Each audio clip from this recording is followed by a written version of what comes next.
is Michael Adams. I'm the arts reporter with the Indianapolis Star, and today my guests are Eli Curry and Catherine Shelton. How are you guys doing today? Great, you? I'm doing very well. Doing good, nice man. to see you guys. So can you tell me a little bit about your upcoming show with the Phoenix? Go ahead. No, you're starting now. All right. I and You is a one-act play that goes through the bends of a new relationship. It starts off very rocky, and then they find odd connections, and they bond basically over this poem, and there is a big surprise at the end, which I will not say. Now, Catherine, your role in the play, you play a girl that stays home most of the time and she's sick. It's not specified in the play, but we know that it's genetic, like it came naturally, and it's something wrong with her liver that has flared up all of a sudden in her senior year and is stopping her from going to school. Eli, you play a character who's a basketball star. Yes, sir. And you're both in high school, right? Yeah. And you've come to her house, to deliver some kind of homework assignment? That's the premise? Yes, Anthony is, he's your man's man. He's everything that every kid wants to be in high school. He's playing on the basketball team, he's getting the straight A's, probably gonna be prom king. And all right. He's got an English assignment. Have you ever been prom king? No, I have not. I haven't even been to prom. But I was on a basketball court. Okay. No, I was on a basketball court once. It was an interesting experience. Were you on a basketball team or just the court? No, I was the first person cut off that team. Are you both in high school right now? I am. Okay. He's in college. I am a junior at Franklin College. Oh, you're junior in college. Yes, so sir. this how's it going back to high school? Is it kind of a weird trying to step into that state of mind again? I'm awesome now. So You're awesome. Yeah, it was so much different from when I was actually in high school. I'm loving it. This is how I should have done it in high school. I should have just been awesome. You should have just been like, yeah. I mean, you could have been awesome at basketball. Catherine, what about for you?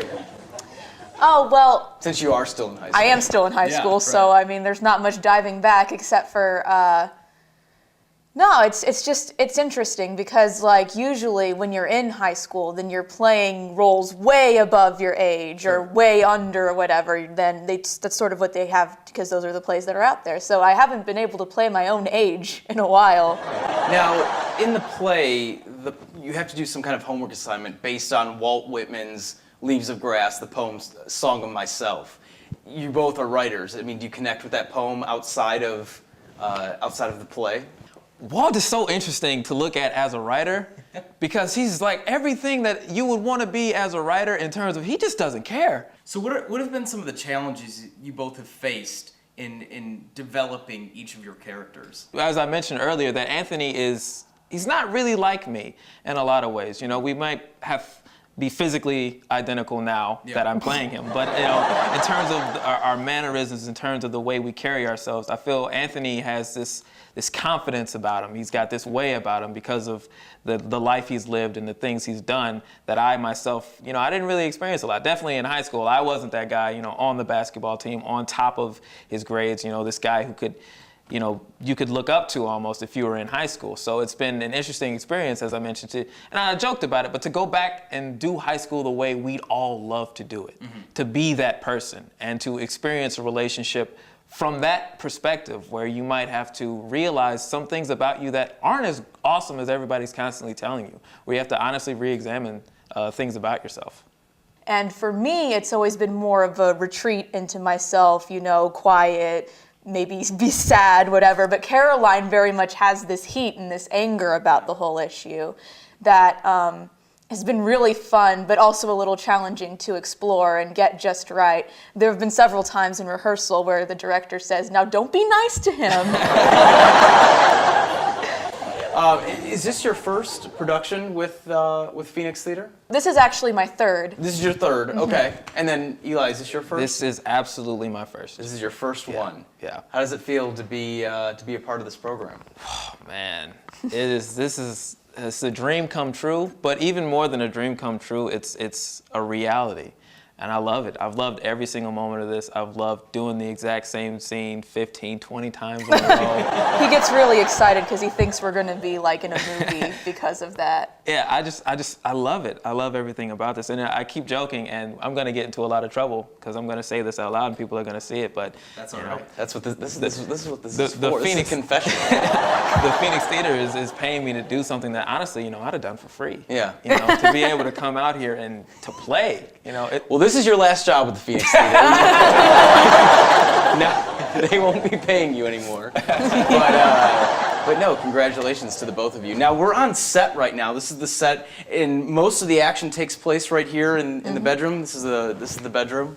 Can you talk a little bit about, you know, your connection off the stage? I mean, are you guys calling each other up, going over lines? How does that all work outside of rehearsal? Every once in a while, he'll charm me by posting something on Facebook in dedication to me.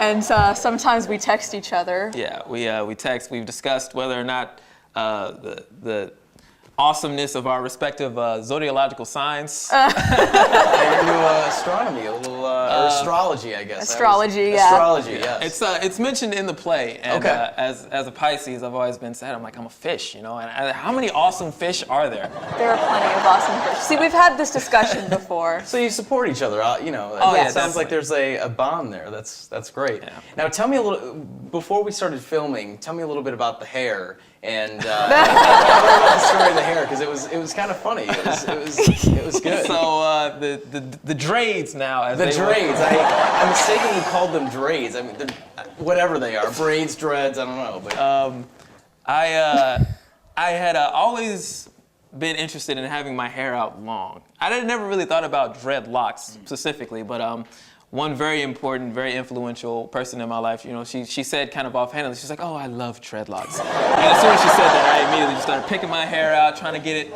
nice and proper. And this other very influential woman in my life who I had planned to marry, she had put me in contact with her hairdresser.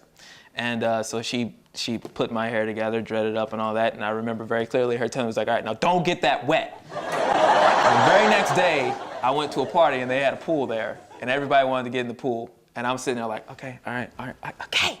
But and not too long after that, unfortunately, things between me and that woman, as I described earlier, they kind of fell down like a Jenga tower.